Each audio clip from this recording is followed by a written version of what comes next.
రాయలసీమ రాజకీయ నాయకుడు, నక్సలైటు, ఫ్యాక్షనిస్టు, సామాజిక సేవకుడు, మేధావి, దుస్సాహసికుడు, ఒంటెత్తు తత్వ మనిషి, ఆదర్శ నాయకుడు, స్వాప్నికుడు, ప్రేమికుడు. ఇలా ఎవరికి వారే పరిటాల రవి స్వభావం గురించి చెప్పే మాటలు ఏళ్లు గడుస్తున్నా ఆయన గురించి సీమ ప్రజలు మర్చిపోరు, మర్చిపోలేరు. అంతగా పరిటాల రవితో వారికి బంధం పెనవేసుకుపోయింది. సాధారణంగా ఫ్యాక్షనిస్టులకు ఫ్యాన్స్ ఉండటం, అందులో సామాన్య ప్రజలు దేవుడిలా ఆరాధించడం చాలా రేర్. కానీ పరిటాల రవి విషయంలో ఇది మాత్రం నిజంగా జరిగింది. ఇప్పటికీ సీమ ప్రజల గుండెలో ఒక ఆరాధ్య దైవంగా ఉంటారు. అటువంటి వ్యక్తిని ఎందుకంత దారుణంగా చంపించారు? ఆయనంటే ఎందుకంత భయం? చచ్చిపోతానని ముందే తెలిసినా కూడా పరిటాల రవి ఎందుకు జాగ్రత్తలు తీసుకోలేదు? చనిపోయే ముందు ఆయన చెప్పిన మాటలు ఏంటి? మనిషి ఎందుకలా ప్రవర్తించాడు? ఇతనికి ఏం కావాలి? సుఖమైన జీవితాన్ని వదిలిపెట్టి ఎందుకలా ప్రాణాలకు తెగించి పోరాడాడు? ఒక మనిషిని శృంఖలాల నుంచి విముక్తుని చేయడానికి మరో మనిషిపై తుపాకీ గురిపెట్టాలా? ఇవి ఒక ఫ్యాక్షనిస్టు తన డైరీలో రాసుకున్న మాటలు. ఆయన ఎవరూ కాదు, పరిటాల రవి. నిబద్ధత, రాజకీయ అవగాహన, పీడిత ప్రజలకు స్వేచ్ఛ, స్వాతంత్రాలను అందించాలన్న ఆకాంక్ష ప్రతి పేజీలోనూ ఇవే కనిపిస్తాయి. మార్పు తీసుకురావడానికి పరిటాల రవి ఎంచుకున్న విధానం హింసాపూరితం కావచ్చు, కానీ ఇతని నిజాయితీని శంకించలేమన్నది సీమా ప్రజల వాదన. ఇక పరిటాల రవి చరిత్ర తెలుసుకోవాలంటే స్వేచ్ఛ కోసం, పేదల కోసం ఆయన ఈ హింసావాదాన్ని మార్గాన్ని ఎంచుకోవడానికి ముందు అసలు ఏం జరిగిందో మనం తెలుసుకోవాలి. రవి తండ్రి పేరు పరిటాల శ్రీరాములు. ఆయన్ని పోరాటాల శ్రీరాములు అని కూడా పిలుస్తుంటారు. ఇక శ్రీరాముల తండ్రి ధర్మవరపు చినముత్యాలప్పకి స్వయన మేనల్లుడు. ఈ చినముత్యాలప్ప అనంతసీమలో కమ్యూనిస్టు పార్టీకి పునాదులు వేశాడు. 1952లో శ్రీరాములు సిరిపి కొట్టాల గ్రామానికి చెందిన రాసినేని పేదనారాయణప్ప చెల్లెలు నారాయణమ్మని పెళ్లి చేసుకున్నాడు. అయితే 1948-51 హయాంలో కమ్యూనిస్టు కార్యక్రమాలలో చురుగ్గా పాల్గొన్నాడు. 100 ఎకరాల భూమిని ప్రజలకు పంచడంలో ఇతను కీలక పాత్ర పోషించిన వ్యక్తి. 1959 సెప్టెంబర్ 4న రామసుబ్బారెడ్డి అనే భూస్వామిపై దాడి జరిగింది. ఈ దాడిలో రామసుబ్బారెడ్డితో పాటు తలారి నరసింహులు కూడా చనిపోయారు. అప్పుడు తీవ్ర గాయాల పాలైన రామసుబ్బారెడ్డి 4 రోజుల తర్వాత చనిపోయాడు.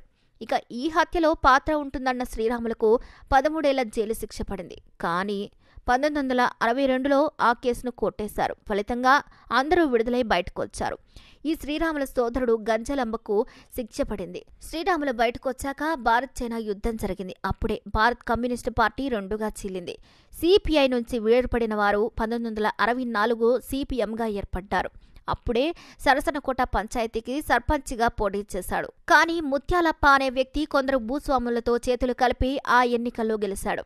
అదే సమయంలో మద్దుల చెరువుకి చెందిన గంగుల నారాయణ రెడ్డి, అతని అనుచరుడు సానే చెన్నారెడ్డిల హవా సాగుతుంది.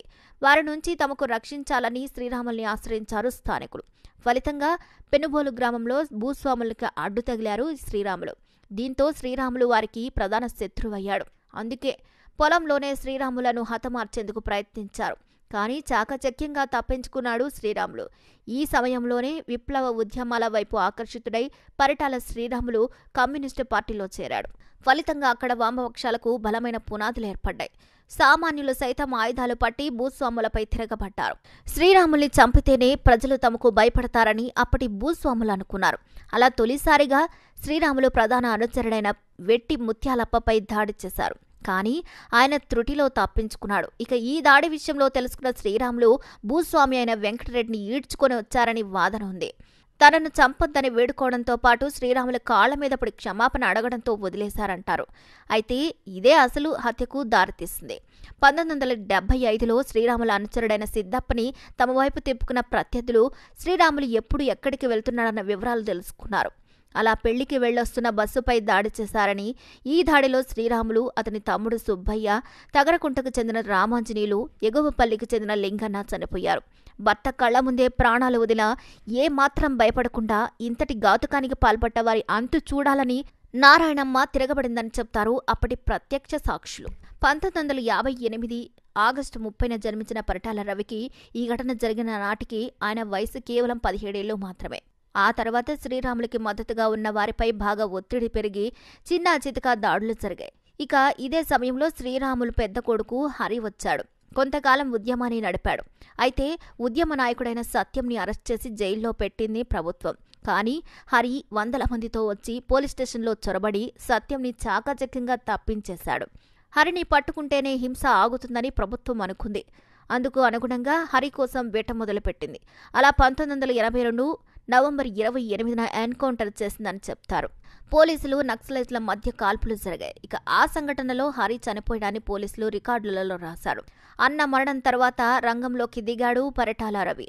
తండ్రి శ్రీరాములు హత్య కేసులో నిందితుడిగా ఉన్న గంగుల నారాయణ రెడ్డిని 1983లో గుర్తు తెలియని వ్యక్తులు కాల్చి చంపారు. పరిటాల రవినే చంపాడని కొంతమంది, కాదు పీపుల్స్ స్వార్ పార్టీ చంపిందని మరికొందరు చెప్పారు. వాస్తవం ఏంటనేది పక్కన పెడితే పుకార్లు బాగా షికారు చేశాయి. 1983 ఎన్నికల్లో గెలిచి అన్న ఎన్టీఆర్ ముఖ్యమంత్రి అయ్యారు. ఆ తర్వాత 1984లో రవి తన స్వగ్రామానికి వెళ్లారు. అదే ఏడాది అక్టోబర్ 27న ధర్మవరపు కొండన్న కూతురు సునీతతో రవి వివాహం జరిగింది. అనంతరం శ్రీరాముల హత్యతో సంబంధమున్న సిద్ధప్ప 1986లో జైలు నుంచి విడుదలయ్యాడు. కానీ అతన్ని పీపుల్స్ వార్ చంపేసింది.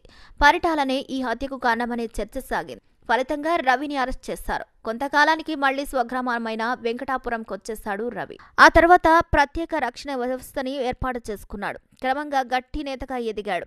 అప్పుడు రాష్ట్రంలో జరిగిన తొలి మండల ఎన్నికల్లో రామగిరికి దళిత కులానికి చెందిన ఓభన్న పరిటాల రవి మద్దతుతో గెలిచాడు. ఇక శ్రీరాములు హరిల హత్యలతో సంబంధముని ఆరోపణలు ఎదుర్కొన్న సానె చెన్నారెడ్డి పెనుగొండ నియోజకవర్గంలో కాంగ్రెస్ అభ్యర్థి బరిలోకి దిగాడు. భారీ బందోబస్తుతో ప్రచారానికి వచ్చిన అతన్ని రవి అడ్డుకున్నాడన్న వార్తలు కూడా వచ్చాయి అప్పట్లో. దాదాపు 7 ఏళ్ల తర్వాత కాంగ్రెస్ మళ్లీ అధికారంలోకి వచ్చింది. ఇక ఈ టైంలోనే చెన్నారెడ్డి తిరిగి గెలిచాడు. తాను పదవిలోకి రాగానే తనకి వ్యతిరేకంగా ఉన్న రవి మద్దతుదారులపై పెద్ద ఎత్తున దాడులు చేయడం మొదలుపెట్టాడు. ఇక ఈ దాడుల్లో రవి సపోర్టర్స్ చాలా మంది మరణించారు. ఇక రవి సానుభూతి పరులు ఎక్కువగా ఉన్న కుంటిమద్ది, ఏడుగుర్రాలపల్లి, గాదిగ గుంటలలో ఎక్కువగా మారణ హోమాలు జరిగాయి. ఇక ఈ ఘటనలతో అనేక కుటుంబాలు పల్లెల నుండి వెళ్లిపోయాయి. ఈ దారుణాలు చూసి 1991 మే 7న చెన్నారెడ్డిని పీపుల్స్ పార్టీ కాల్చి చంపేశారంటారు. దాంతో చెన్నారెడ్డి అనుచరులు పరిటాల రవి ఊరికి దగ్గరగా ఉన్న కొత్త గాదిక గుంటపై దాడి చేశారని చర్చ జరుగుతుంది. ఊర్లోని ఇళ్లకు వారు నిప్పు పెట్టామంటారు. అయితే ఫలితంగా చాలా ఇళ్లు మాడి మసైపోయాయని చెప్తారు. వెంకటాపురం నుండి రవి మనుషులు భారీ ఎత్తున వెళ్లి వాళ్ళని తరిమి కొట్టారని కూడా చెప్తుంటారు. మరోవైపు వెనుగొండలో చెన్నారెడ్డి పెద్ద కొడుకు రమణారెడ్డి ఎమ్మెల్యేగా గెలిచాడు. రమణారెడ్డి తమ్ముడు కూడా ఓబుల్ రెడ్డి, ఆయన కుమారులు సూర్యనారాయణ రెడ్డి అలియాస్ సూరి, రఘునాథరెడ్డిలు ఆయనకు అండగా ఉన్నారంటూ వచ్చారు. వారికి వ్యతిరేకంగా మాట్లాడేవాడు పరిటాల రవి. అదే సమయంలో తనను చంపేందుకు కుట్ర జరుగుతుందని కూడా రవి భావించాడు. అందుకే అప్పటి జిల్లా ఎస్పీ కేవీ రెడ్డి సమక్షంలో పోలీసుల వద్ద 1992లో లొంగిపోయాడు. అప్పటి నుండే రాజకీయాల్లోకి వస్తున్నట్లు ప్రకటించాడు రవి. మాజీ నక్సలైటు ముష్కిన్ షేక్ రవికి సన్నిహితుడు. ఇక ఓబుల్ రెడ్డికి వ్యతిరేకంగా పావులు కదిపాడు. ఫలితంగా 1993లో ముష్కిన్ను ప్రత్యేక వర్గులు దారుణంగా చంపేశారు.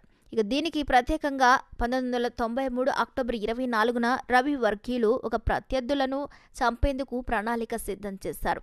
మరమ్మతులకు ఇచ్చిన టీవీలో బాంబు పెట్టి సూరి కుటుంబాన్ని హతమార్చేందుకు సినీ ఫక్కీలో కుట్ర జరిగింది. మద్దెల చెరువు సూరి ఇంటిలో ఇది పేలింది. ఈ ఘటనలో సూరి తల్లి సారమ్మ, తమ్ముడు రఘునాథరెడ్డి, అక్క పద్మలమ్మతో పాటు బోయ చంద్రశేఖర్, నారాయణప్పులు మృతి చెందారు. వారి కుటుంబంలో మిగిలిన సూరి ఒక్కరే. అయితే ఆ తర్వాత 1994 జూన్ 17న వైఎస్ రాజశేఖర రెడ్డి తండ్రి అయిన వైఎస్ రాజారెడ్డిని రవి కలిశాడు. ఇది కాంగ్రెస్లో పెద్ద గొడవకు దారితీసింది. వారిద్దరూ ఏం మాట్లాడుకున్నారనేది ఇప్పటికీ రహస్యమే. కానీ అదే ఏడాది ఆగస్టు 7న పెనుగొండలో జంట హత్యలు జరిగాయి. రమణారెడ్డి అనుచరుల్ని గుర్తు తెలియని వ్యక్తులు చంపారు. మొదటి ముద్దాయి రవి ఉండడంతో అరెస్టు చేసి జైలుకు పంపారు. ఈలోపు అసెంబ్లీ ఎన్నికలు జరిగాయి. జైలు నుండి నామినేషన్ పత్రాలు దాఖలు చేశారు రవి. అత్యధిక మెజార్టీతో గెలిచారు. ఆ తర్వాత తెలుగుదేశం పార్టీ అధికారంలోకి వచ్చింది. పరిటాల కార్మిక మంత్రిగా ఎన్నికయ్యారు. ఇక ఆ తర్వాత హత్య రాజకీయాల్ని పక్కన పెట్టి ఫ్యాక్షన్ కుటుంబాల మధ్య రాజీ కుదిర్చి గొడవల్ని తగ్గించే పని చేశాడు పరిటాల రవి. ఆ తర్వాత జరిగిన పరిణామాల్లో 1996లో ఓబుల్ రెడ్డి హత్య జరిగింది. తన తండ్రి జీవితాన్ని సినిమాగా తీద్దామని రవి 1997లో రాములయ్య సినిమా నిర్మాణం చేశారు. ఈ సందర్భంగా హైదరాబాద్ జూబ్లీహిల్స్లో కారులో బాంబు పేలడంతో సినీ నటుడు మోహన్ బాబుకి బాగా దెబ్బలు తగిలాయి. కానీ రవి క్షేమంగా బయటపడ్డాడు. అందులో 26 మంది అమాయకులు చనిపోయారు. ఇది సూరి పని అని అంతా భావించారు. ఈ కేసుపై విచారించిన కోర్టు సూరికి యావజ్జీవ శిక్ష వేసింది. ఆ తర్వాత అసెంబ్లీ ఎన్నికల్లో సూరి భార్య గంగుల భానుమతిని కాంగ్రెస్ అభ్యర్థిగా నిలబెట్టింది. ఆ ఎన్నికల్లో తెలుగుదేశం ఓడి కాంగ్రెస్ అధికారాన్ని చేజిక్కుంది. రవికి ప్రాణహాని మొదలైంది. ముందు జాగ్రత్తగా తన ప్రధాన అనుచరుడైన చమన్ అజ్ఞాతంలోకి వెళ్లిపోయాడు. రవిపై ఉన్న పాత కేసులను తిరగటోడడంతో మొదలైంది. అయితే ఆ సమయంలో తనకు ప్రాణహాని ఉందని ప్రభుత్వానికి పదే పదే చెప్పాడు రవి. గన్మెన్ల సంఖ్యను 4 నుంచి 2కు తగ్గించేశారు. ఈ క్రమంలోనే 2004 సెప్టెంబర్ 7న రవి అనుచరుడైన ప్రభాకర్ హత్య జరిగింది. అప్పుడే రవి మానసికంగా అన్నింటినీ సిద్ధపడ్డారు. సూరి జైలులో శిక్ష అనుభవిస్తున్న సమయంలోనే 2005 జనవరి 25న పెనుగొండ ఎమ్మెల్యే పరిటాల రవీంద్ర హత్యకు గురయ్యారు. సూరి భావ కళ్లలో ఆనందం చూసేందుకు తాను ఈ హత్య చేశారని జూలకంటి రంగారెడ్డి అలియాస్ ముద్దుసీను ప్రకటించాడు. ఓ టీవీ ఛానల్తో ఈ మాట చెప్పడం సంచలనంగా మారింది. దీనిపై విచారణ చేపట్టిన సిబిఐ మధ్యల చెరువు సూరిని ప్రధాన నిందితుడిగా పేర్కొంది. దీంతో ఈ కేసు విచారణ అనంతపురం జిల్లా కోర్టుకు జరిగింది. ఇక రవి హత్య కేసు నిందితుడు ముద్దుసీను అనంతరం జైలులో హత్యకు గురయ్యాడు. జనవరి 24న 2005 మధ్యాహ్నం 2:10 అనంతపురంలోని తెలుగుదేశం పార్టీ కార్యాలయం నుండి బయటకొచ్చాడు పరిటాల రవీంద్ర.